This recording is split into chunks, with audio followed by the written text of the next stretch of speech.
มาถึงถิ่นดินแดนสามเมืองเดียบมาสั่งงามถึกใจแท้นา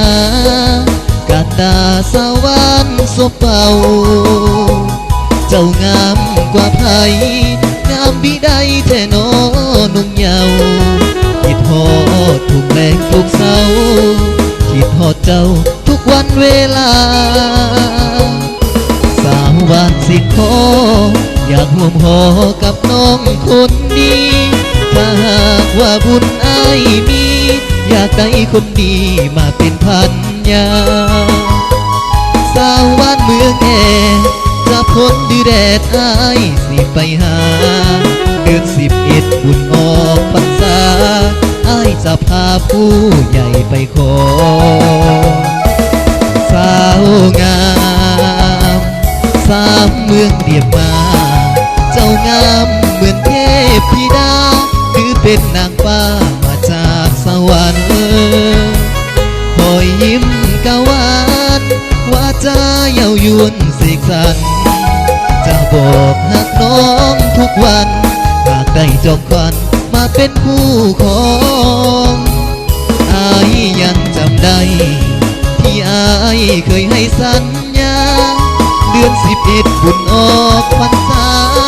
อ้ายจะมาขอน้องคนดีอย่าเผามีใหม่อย่าเผาเปลี่ยนใจจากอ้ายคนนี้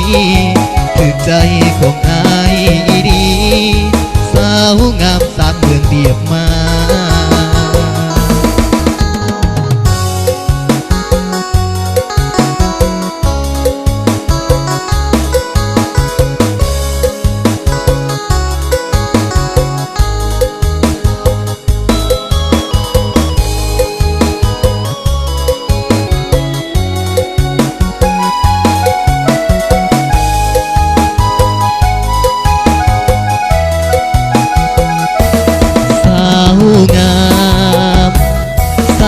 เมืองเดียบมา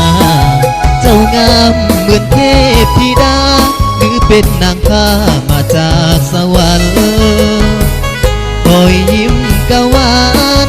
ว่าจะเย้ายวนเสกสรรจะบอกหักน้องทุกวันหากได้จอมขวัญมาเป็นคู่ของอายยังจำได้ที่อายเคยให้สัญญาเดือน11บุญออกพรรษาอ้ายจะมาขอน้องคนดีอย่าเผามีใหม่อย่าเผาเปลี่ยนใจจากอ้ายคนนี้คือใจของอ้ายดีสาวงามสามเมืองเดียบมา